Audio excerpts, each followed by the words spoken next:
He was like always belittling me and always like he, he was like mentally, emotionally, and physically me.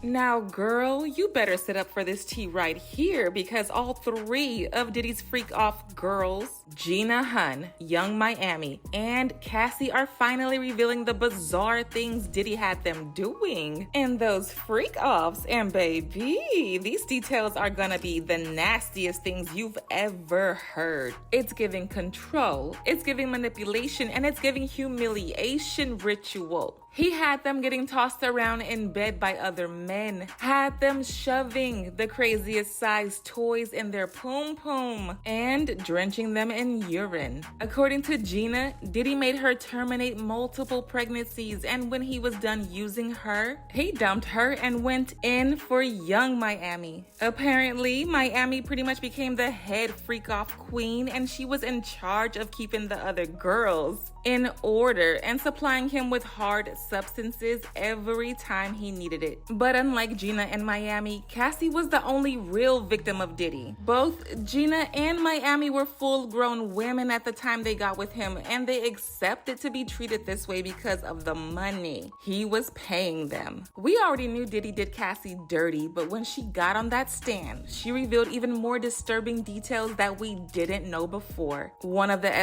who did the freak off with Diddy and Cassie, Daniel Phillips, revealed that Diddy made him urine in Cassie's mouth till she choked. When he was asked about his first encounter with Cassie and Diddy, he said, and I quote, "Cassie was in the hotel room in a red wig, stockings, and sunglasses. She gave me a few $100s. There were red couches, Astroglide, and lubricant. There was a man on the right side of the room. The man had on a white robe and a bandana over his face, below his eyes, and a baseball cap. From his voice, I recognize him as Sean Combs. They use baby oil every time. Sean Combs said we didn't have enough baby oil on. He'd say, y'all slow down, separate from each other. One time he tried to have us role play, like we had just met at an airport. We weren't good, so we skipped that. And remember how I said Diddy would make him urinate all over Cassie? Daniel said Diddy had a very specific way he liked for Cassie to be peed on, and he stopped him midway to correct him on how to go about it. He said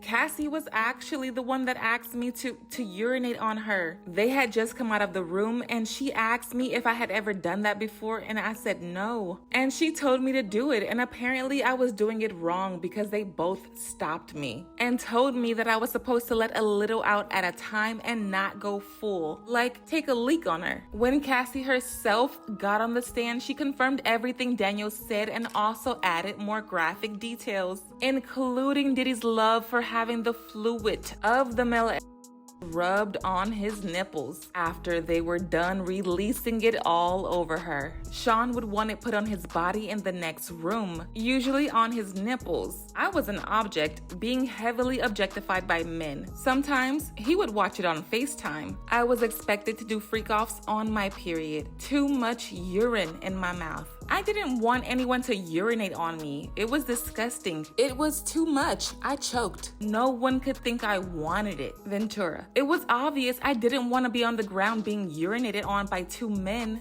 The freak-offs became a job and sometimes went on for 36 to 48 hours. A lot of people brought up Diddy's other freak-off queens, especially Gina and Young Miami, because they were deeply linked to this mess as well. People even brought up an old interview Gina did back in 2018 with Tasha K, in which she detailed how Diddy manipulated her into a relationship while she was still very young and started mistreating her. She said Diddy used to put his hands on her, stomp her, and even forced her to have every time she got pregnant and gave her $50K as hush money so she wouldn't tell anyone about what he was putting her through. And you mind telling me what happened with that pregnancy?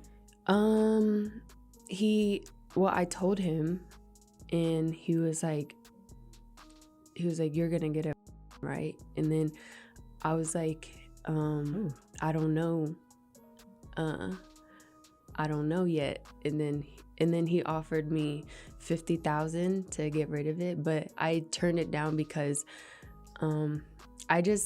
I just loved him, and I just and I wanted to. I was like trying to prove that I wasn't the girl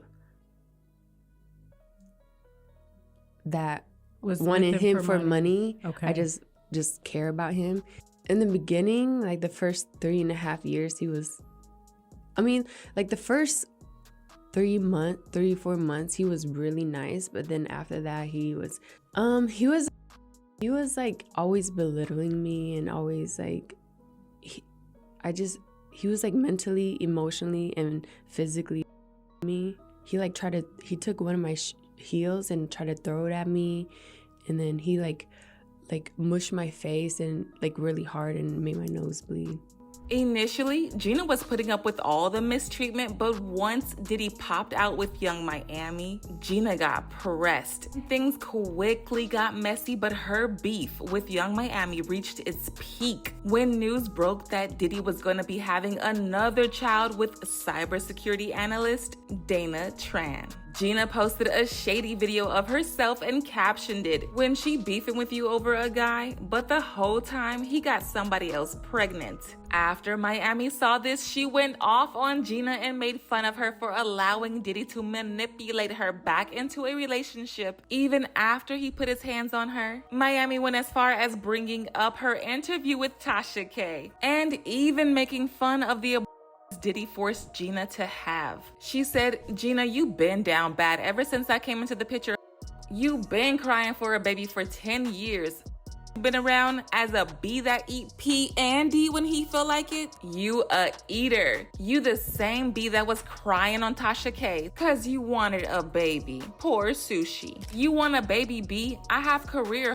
You a certified freak. You haven't heard from Diddy since the awards, reminiscing on a let that hurt go, Chun-Li." But it gets worse, y'all, because the streets are saying that Miami knew everything about what Gina was going through at the hands of Diddy. Miami actually slipped up and confirmed all this during her back and forth with Gina. There was a tweet where she basically implied that she could make Gina eat her out whether Gina liked it or not, simply by asking Diddy to give the order. She said, "If I wanted you to eat my Diddy would have you on your knees.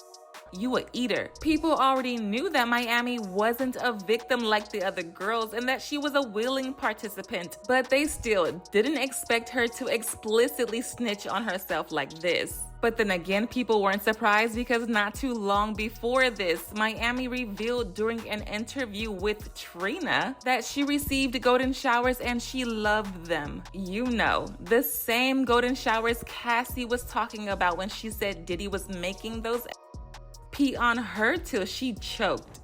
I can't say it. You got to. It say take a shower if you like golden showers. I do. Golden showers, meaning when the guy pees on you, pee on you everywhere. You like it? I just like it. You do? Freak. Freak of the week, huh? So you say take a shot. You say take a shot? Oh, we need a shot. I take a shot. You like golden showers? I do. But like peeing on you? I don't know. It's just, I don't know. It's just do something. I'm going to be honest. Hold on, one more thing. I need something a little less. Right? So I'm going to be honest with you. I've never had a golden shower. I did. Did you? I've never had a golden shower. Like, I've given one. Oh, is that the same thing as squirting or? Yeah, they say that. I don't know, but I don't had to go to shower and I like. I give them. As usual, people had their own thoughts, like this person who said, "Young Miami claims that she and Diddy were in love, just like all of his victims. She got played like everyone else, but probably just put up a better facade because of the need to keep up her image." Another person said, "Justice for Cassie. It rises and falls on her testimony. She was a teenager. He was a middle-aged man. He targeted and love-bombed her. He coercively controlled her. Absolutely horrific and horrendous abuse. But now I want to know your thoughts. What do you think about Diddy making all these women do these crazy things? And do y'all think they stayed with him out of fear or they allowed him to do that to them just for money? Let me know your thoughts in the comment section below, and don't forget to click here to watch this other messy video.